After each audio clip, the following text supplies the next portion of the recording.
Hello and welcome to the Indian Sun. I'm your host Harsha. Our conversation today is about a crime that has become an epidemic in India. It's been 2 weeks since the death of a 19-year-old woman who was gang raped and brutally assaulted in the most backward Indian state of Uttar Pradesh. UP incidentally has the highest number of cases of violence against women than any other Indian state.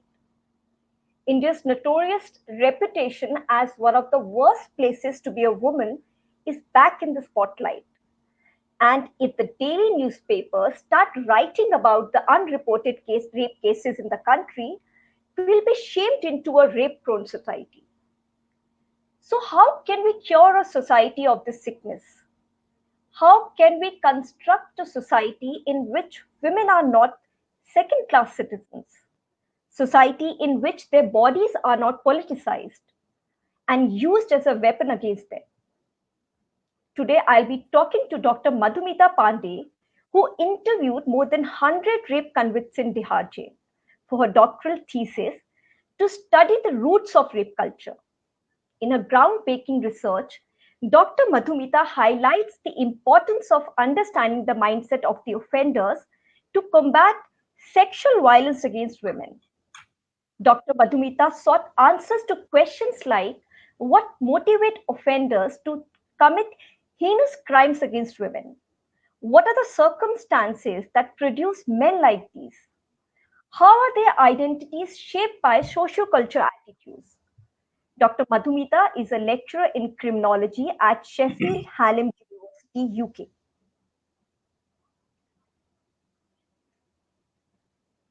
A very warm welcome to you, Dr. Madhumita. Thanks, Harsha. Thanks for having me. How are you doing today? I'm doing good. How are things in the land down under? Yeah, it's fine. So, Dr. Let me begin by asking you about your research. Can you walk us through the process of your research and how long did it take and how challenging was it to get permission to interview the convicted rapist? Right. So basically, I think, you know, when people ask me about challenges of doing the research, they often think that the challenge would be how did you speak to them, or how did you feel they were going to talk to you, going in and out every day of a prison and constantly speaking to men who've done these really, really heinous crimes. But to be very, very honest, I think the real challenge actually comes in the bureaucratic sense when, like you said rightly, the processes for procuring permissions. Now, the thing is that this is not particularly that different for even any other country in any part of the world. You have to write to the right people. You have to make sure. I think it's important for us to understand that you are entering into a new domain. It's a whole other world, the prison world. It has its own rules. It has its own little subculture. So you should be able to respect that. You should also understand that you're not walking in a zoo to just gawk at people. This is where they stay for a really long period of time. There are a lot of issues around security. So I think as a student, when I approached this topic, I mainly ensured that when communicating with the authorities, I sent them everything that would at least satisfy those security protocols, say a risk assessment, measures that I was going to use, what kind of questionnaires would I be using, what kind of questions would I be asking. So, really clarifying things at the onset helps with the permission. And I would say that's really the main hurdle, because once you're in, you also have to keep reminding yourself, while we keep saying that it's a research with convicted rapists, I tell myself it was a research with a group of men. These were men, and I got an opportunity to talk to them. And yeah, so that conversation isn't particularly hard. It's the process through which you're able to access this really, really sensitive population inside a prison. Okay. My next question has two parts. What drew you to the subject, and what kind of preconception did you go in with? Were they challenged during the course of your research? Right. So, in terms of the mindset, or what drew me to the research, I think you would have to agree this is something that took place almost 7 years ago. It was very close to when the whole country was mourning the death of this young woman who was gang raped, back in 2012. I was not in the country, so I think I was particularly struggling to sort of come to terms with what had happened, trying to get my information from family, from friends, looking at the entire world pointing fingers at India and talking about how unsafe it is and what it's like to be a woman in India. And these are questions that you really think about, because I'm an Indian woman. I'm someone who comes from this culture. I'm someone who comes from Delhi, so I took it really hard, and I thought it's really now time to reflect and think about, given the diversity of our country, how different women's experiences are, not just throughout the country, but just one city alone. And for me, I think there were two things that motivated me. One, I saw that everybody was obviously asking the question, why? Why would somebody do something so horrific? Everybody wanted to know the answer to that. I wasn't the only one. And the second thing that I really thought, that really sort of kept playing on my mind, was when I was looking at all the newspaper reports and the headlines. Everyone was like, how can these monsters do such a thing? We need to hang these monsters. They are horrible men. And the second thing that came to my mind was, right, are we calling them monsters because they've raped, or because we are calling them monsters because we think that once we are rid of these few men, the society will be rid of the problem of sexual violence? Because it's so easy to sort of, put all the blame on one group and really sort of take collective action against them, as opposed to really reflect on what are the deeper issues at hand. So that is what mainly motivated me. I wanted to know why these men did what they did, but I also wanted to know how different are they to any other, Indian culture of men that we grew up in. Were they really, really unique? Are they born this way? How are their thinking that different than, say, my own brother or my own father? So I think that's what motivated me. So, Dr. Madhumita, did you find answers to why do these men do what they do? Very, very disappointed in telling you that that is not at all possible. I think as a young student, I was very ambitious and I wanted to find answers that I think everybody was looking for many, many years, even before I decided to be an academic. I think the biggest learning lesson from this research for me was that you cannot have one answer to rape. It is such a complex crime. There are such nuanced and subjective cases. Everything differs in either situation, either motivation, either background factors. So it's almost as if we should not look at these men as a homogenous group, you know, because it's not. It's really unique, and it's something that really requires a lot of attention. Because when I would speak to different men, I think one of your questions was also about preconceived notions going in, and this is where my preconceived notions completely fell apart. Because I thought, I was going to go in, I would be talking to these really angry, rowdy men, and as soon as I would ask them about why they did what they did, they would give me very, very detailed answers, and I will have all the answers in the bag. But it's important to remember they've gone through a trial process. They would have fought their cases, they would have tried very hard not to get a conviction. So why would it be that all of a sudden they'll be sitting there telling me the truth, you know, when they are wanting to maintain that they were innocent? So I think for me, when every time someone asks me what is the question to why men rape, I often tell them there is no one answer, but I can give you a number of different answers that might motivate someone to commit sexual violence against a woman. So, you mentioned that, ordinary men. Were they convicts? I'm sorry, I didn't catch that. Can you repeat that for me? Were they plagued by guilt? Were they plagued by guilt? I think, to answer this question, the first thing we have to understand is, um, how can we expect someone to show remorse or guilt if they don't come to terms with the fact that what they've done is wrong?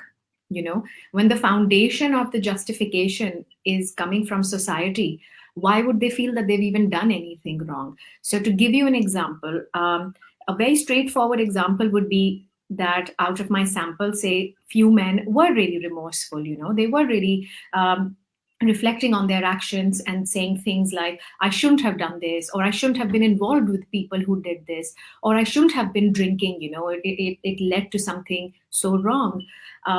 There were also men who were saying, I would never want this to happen to my sister, to my mother, or any female in my life. So again, there were hints of remorse there.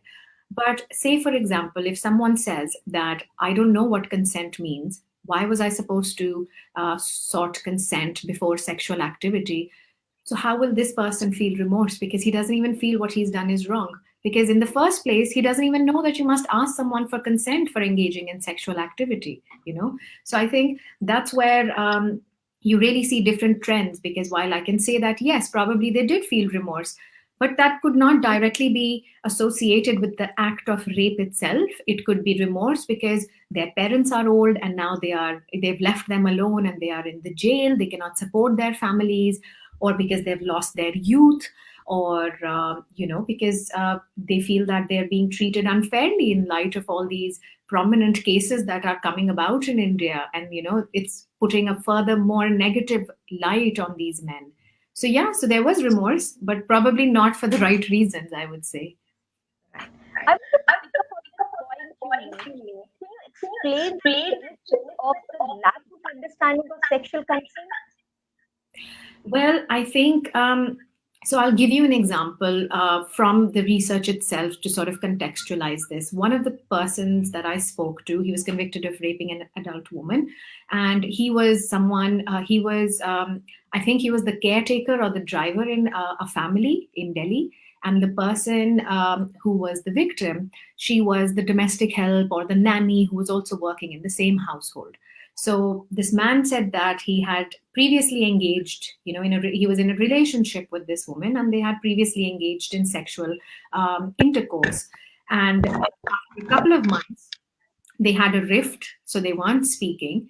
And then when he tried to sort of again approach her, thinking that why should I be asking for any consent? Because if I've already slept with her once, I can do it any number of times. So she slapped him. And she said that, no, don't do this. And she also said that I'm going to report you. I'm going to tell you, I'm going to tell the owners about this. And, you cannot behave like that. And that's what made him angry, because she slapped him. And because of that, it was a situation where the next thing was that he sort of almost punished her, for stopping the sexual intercourse. So there are two things at hand here. One, this person to begin with does not understand what consent is. And B, we also see something that's called sexual privilege. You just take it for granted that just because it's something you demand on the spot, a woman is supposed to give it to you. She has no free will. Right. And did you find the victim blaming attitude common among the convicts you spoke with? Oh, yes. And you will find this throughout the world. You will find victim blaming attitudes within our society. You will find them within our criminal justice system, within our policing system. You will find them in the accounts of convicted rapists throughout the world. I think this is something that is so deeply rooted, and one of the main features of doing research with convicted rapists all around the world, that rape myths are so common. And one of the rape myths is victim blaming, that it was her fault, and it makes it very easy to then absolve yourself of all the issues and the crime itself.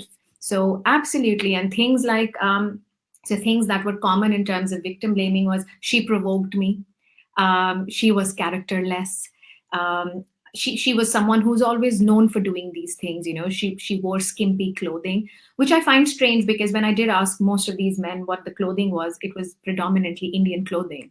So I don't particularly understand what can be so revealing about Indian clothing. It's something that we've grown up watching all women around in our lives wear. So yeah, so a lot of these victim blaming attitudes, they also fail to justify their actions because they don't make much sense, but they are very, very prevalent. So that's how they justify their crimes?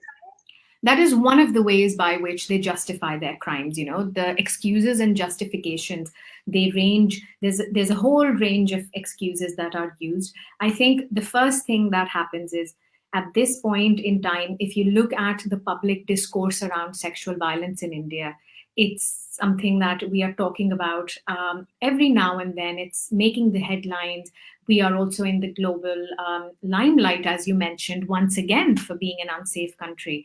Um, these people have access to television, they have access to information inside the prison, and reading all of that, consuming all of that. I think something that's happened is that they've realized that it is right now what they're trying to run away is not their crime, but the label of a rapist itself. Being a rapist right now is probably the most dangerous thing. You come out of the prison, you can be publicly lynched. There's going to be so much public outcry. You cannot rebuild your lives, even though I'm a firm supporter of rehabilitation.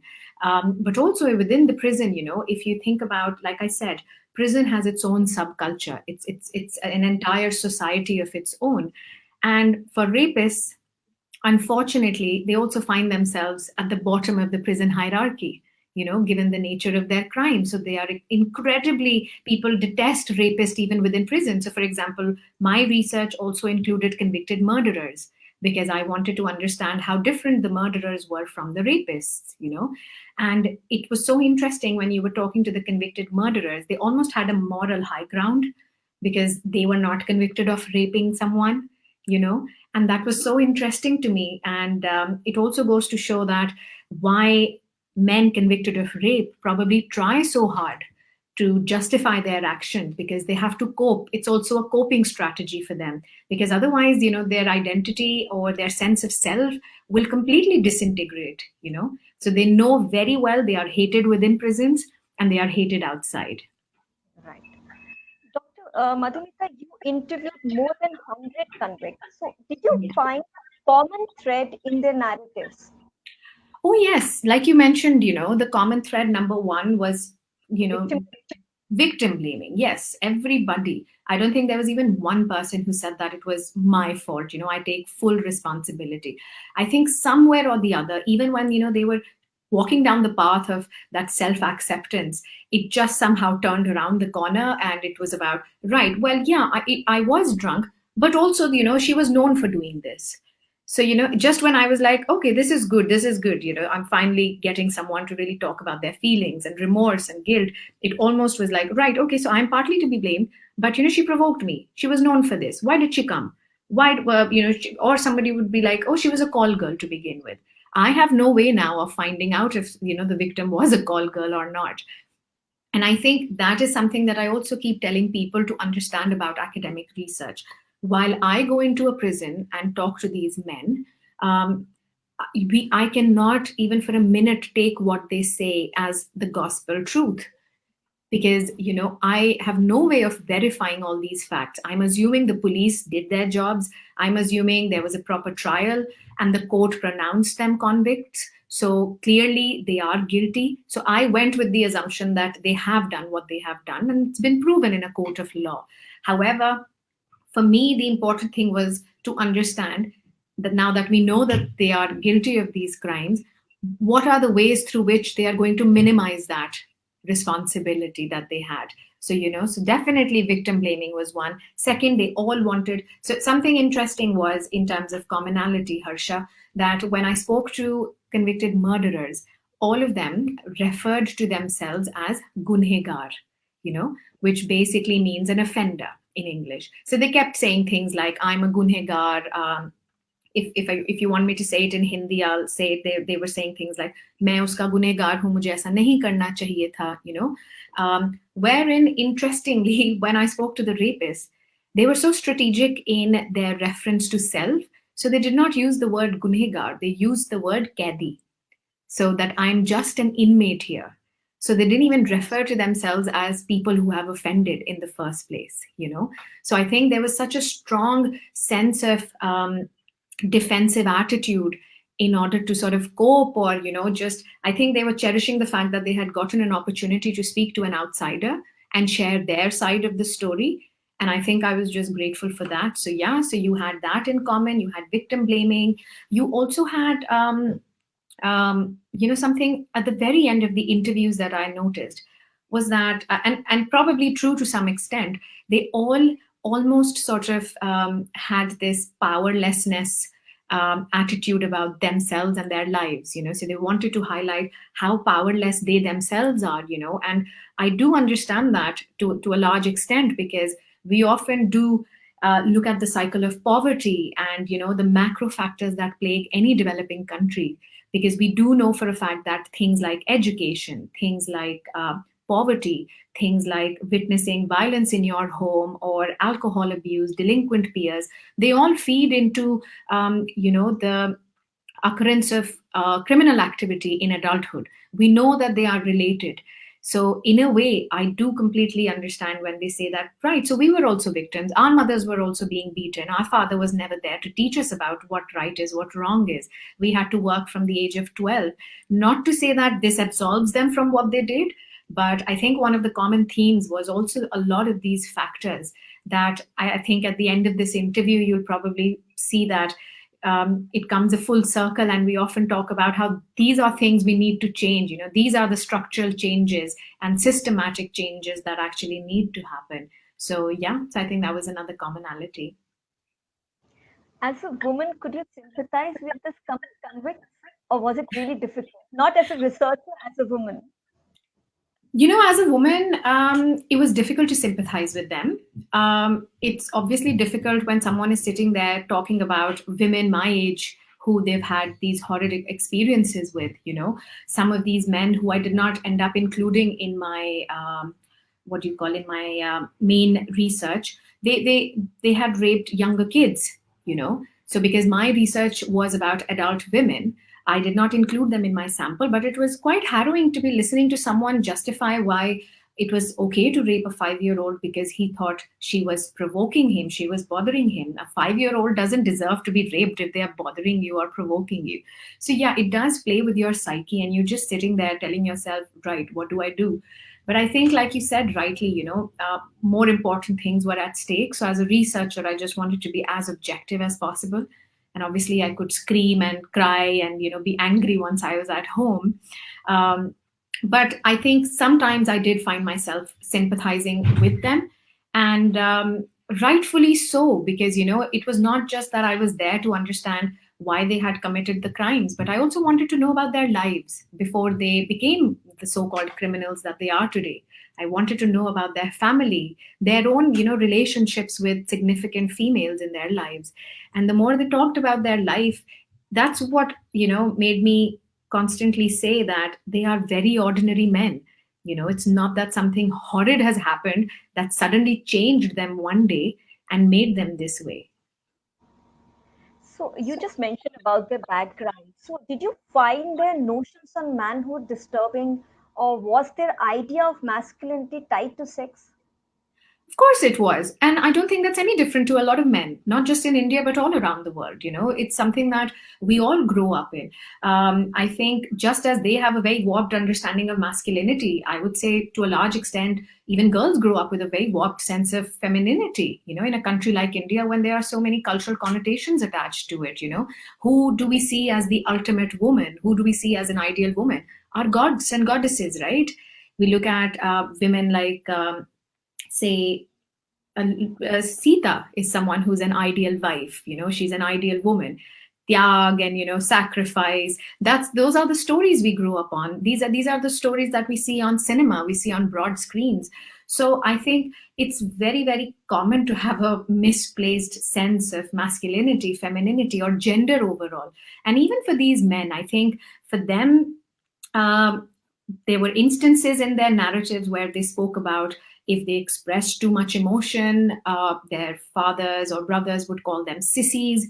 They would call them things like, the worst thing you can tell a man is, why are you behaving like a girl? Isn't it? It's almost like an abuse. So yeah, why is it like that? And we see that outside of prison also. It's not something that was unique to these men. So I think definitely there was a lot of male entitlement. Interestingly, actually, Harsha, as a side note to my research, what I also wanted to know was how many siblings these men had in their family, and if these men were the oldest or the youngest. And it was so interesting, and I'm so glad I did this. I think most of the men in my sample were either in the middle or really young, because all of them had older female siblings. And it was so interesting.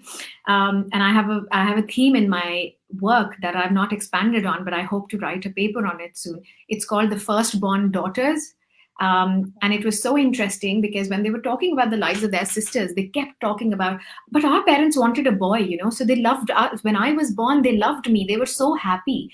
And so it goes to show that where is this male privilege coming from? Clearly, when you're going to sit in front of me and for 3 hours tell me how much your mother loves you, and how you are the golden boy in your family despite having three older sisters. So it's not surprising that they grow up with a lot of male privilege.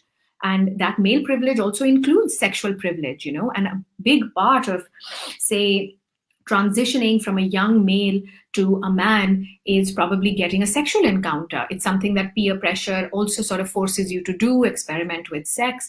And then that coupled with a complete lack of sex education or consent or sexual boundaries, or even understanding about, say, sexually transmitted diseases, obviously is bound to lead to a disaster. And it is no different here.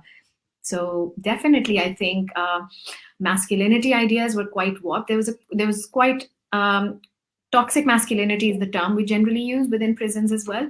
And we obviously saw notions of that dripping throughout, whether it is in terms of I have to make money, I wanted to support my family, I want my sisters settled, it's my responsibility, I will do it. Then even in terms of the life they were living, and even during, when the narrative was about the sexual intercourse itself, it was like, right, I wanted sex, so why wouldn't you give it to me?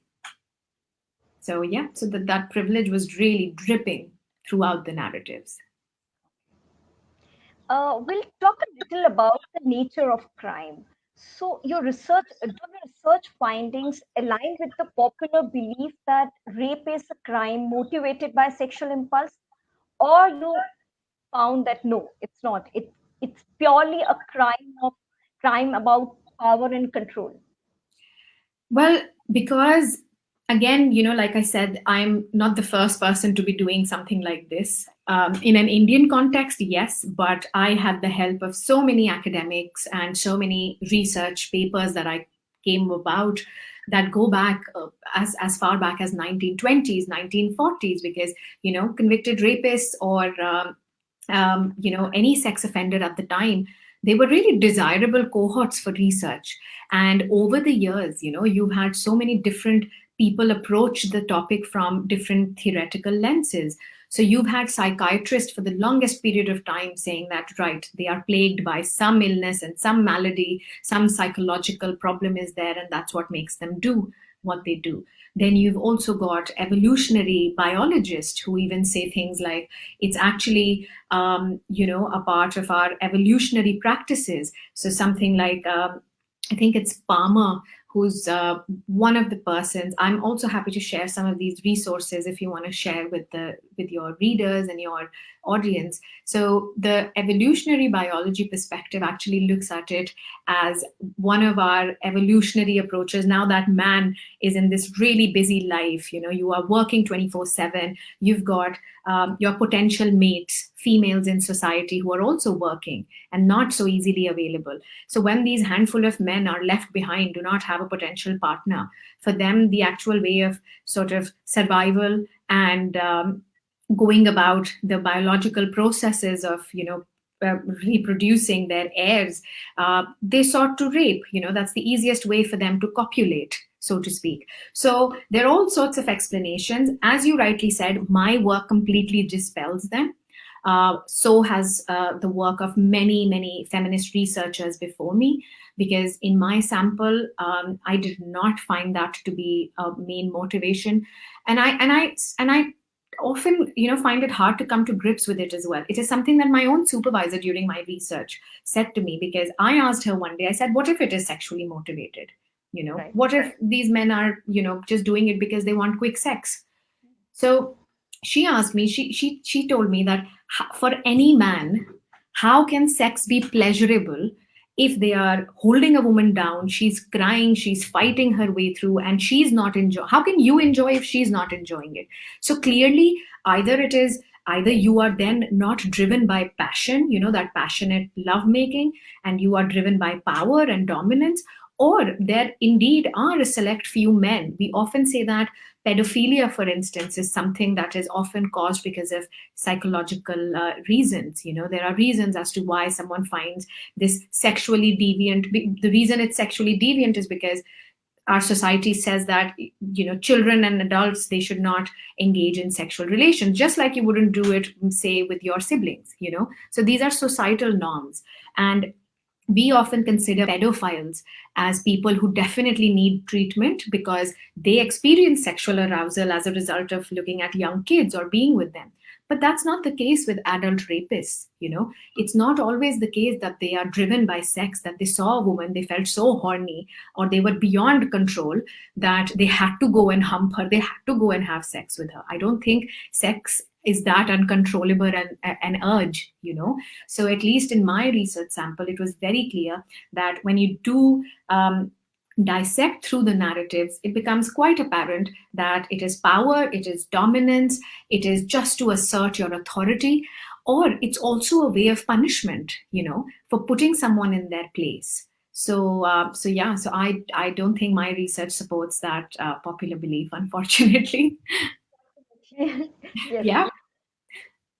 To to address these crimes, like to address these grave sexual crimes, do you think we need to stop normalizing everyday sexism, everyday gender inequalities we come across? Do you agree with that?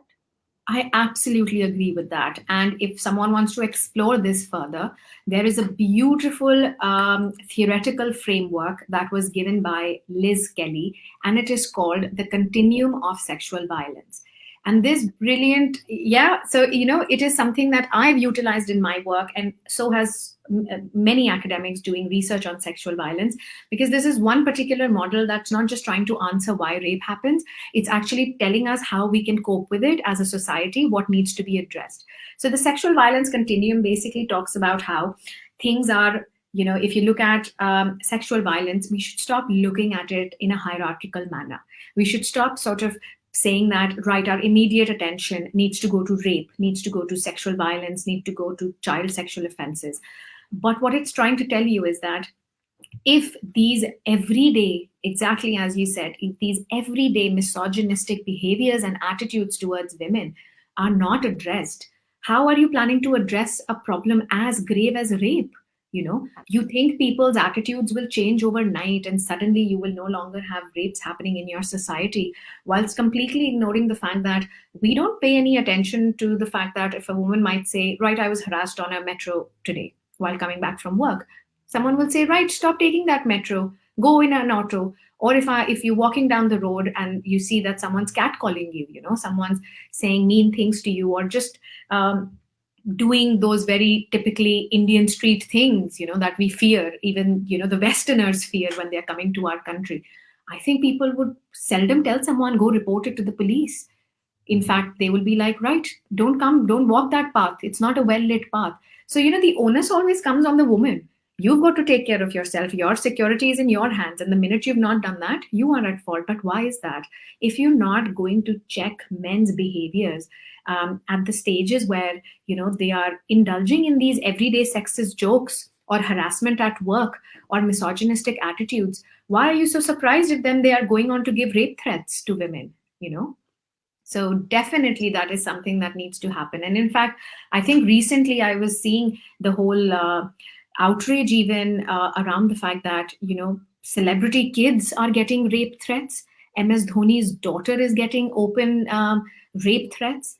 So, when people ask me, what does that say about our society? I tell them that's exactly, there's nothing more that you need to know about our society, where someone can freely give a young child a rape threat and you feel that you'll be able to change people's mindsets and, sort of stop rape overnight. That's not going to happen. It's these little things that need to be monitored and stopped. And we need to stop normalizing all of this. We've normalized it to a point where women don't even feel the need to raise concerns about it. So definitely. These problems are rooted in our patriarchal structures. Absolutely. I think, and we say our patriarchal culture, again, something I told my supervisor one day, India has a lot of problems, our patriarchal culture stops us from doing this and that. And she told me, wake up, Open your eyes. This whole world is patriarchal. You living in the UK, how, since when is this a feminist society? So our world is predominantly male driven. It's driven by male ideologies, male ideas, whether it's institutions like education system, like the criminal justice system, the prison system. So it's a long battle, and it's a long way before things change. But definitely, it's now high time to address things that really will make a difference in the long term, as opposed to quick fixes. Coming to the end of our interview, Dr. Madhumita, what is your opinion on retributive justice? Do you think legal remedies alone can make our society safe? Because Um, actually, wherever these kind of offenses happen, they always ask for public hanging. So it starts from there. it does start from there, and I completely understand that. I've never been someone who's experienced things that a lot of women do in our country or outside in the world. I always tell myself to be very aware of the privilege that I hold as an educated, independent woman. you know so I probably cannot even begin to empathize with a family who has to go through something like this, not just losing a child, but then living with the stigma, fighting a case that takes years and years in a country like ours. So I completely agree with the outrage. I think everybody needs an outlet. Everyone's emotions are justified.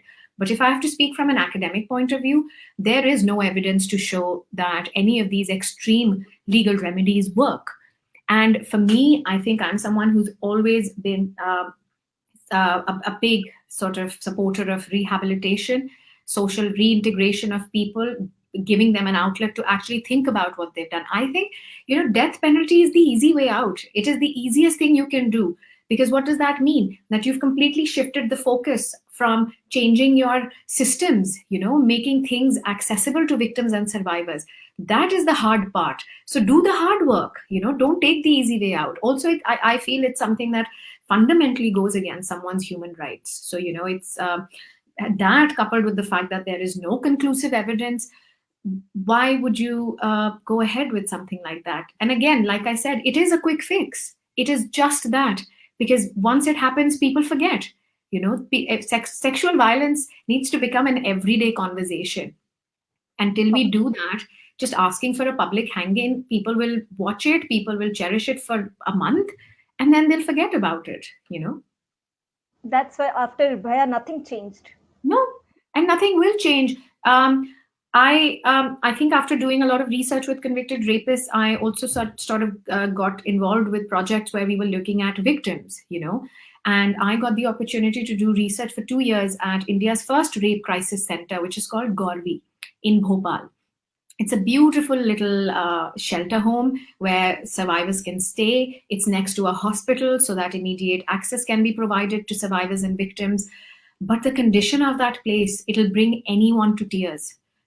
I think after the Nirbhaya case, there was the Women and Child Welfare Development Ministry had rolled out a notice that India all over will have around 180 or some one-stop crisis centers.